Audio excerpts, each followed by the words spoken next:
అకృత్యాలు అన్నీ ఇన్ని కాదు. అంటే గత కొన్ని రోజులుగా అయితే వాళ్ళ అరుపులు ఒక పీక్ లెవెల్కి చేరిపోయాయి అన్నమాట. చేబ్రోలు కిరణ్ ఆ ఉదంతమే ఇందుకు ఉదాహరణ.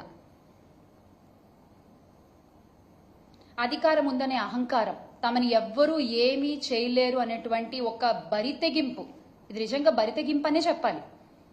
కేవలం రెడ్ బుక్ రాజ్యాంగంలో మునిగిపోతున్న పోలీస్ వ్యవస్థ, వీటన్నిటి వల్ల ఇవాళ మహిళలు మాత్రమే కాదు, మాజీ ముఖ్యమంత్రులు, పార్టీ అధ్యక్షుల వారి కుటుంబ సభ్యులు కూడా ఈ సోషల్ మీడియా తోడేళ్లకు నుంచి, అంటే వాళ్ళ దగ్గర నుంచి తగిన రక్షణ పొందలేకపోతున్నారు. అసలు ఈ తోడేళ్లని పెంచి పోషించి ఈ తోడేళ్ల వ్యవస్థని విస్తరించింది ఎవరు? టీడీపీయే కదా. ఈ సోషల్ మీడియా తోడేళ్లని అడ్డు పెట్టుకుని మొత్తం వ్యవస్థని తన అరచేతిలో పెట్టుకోవాలని దుర్మార్గంగా పన్నిన ఒక పన్నాగమే కదా. మరి అలాంటి వారిపై కేసులు ఎందుకు పెట్టరు? మీరు ఎందుకు పెట్టరు?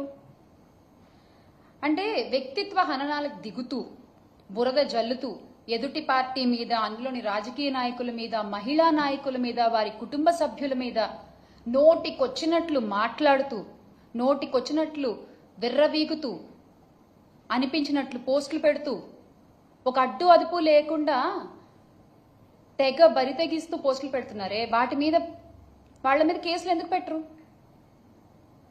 మీరు పెట్టరు. ఎందుకంటే వాళ్ళని పెంచి పోషిస్తున్నది మీరే కాబట్టి.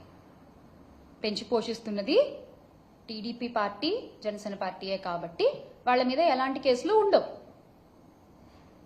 అంటే మీరే పోస్టులు పెడతారు, మీరే బాధ పెడతారు, ఎవరినో ఒకరిని అరెస్ట్ చేసినట్టుగా చూపించి, ఇదిగో మాకు మహిళల పట్ల ఇంత గౌరవం ఉంది, అసలు మహిళల్ని ఎవరు ఒక్క మాట అన్నా, అది మా పార్టీ వాళ్ళైనా సరే మేము ఊరుకోము, మేమంత ప్రేమిస్తాం మహిళల్ని అంటూ మళ్ళీ వింకాలు పలుకుతారు.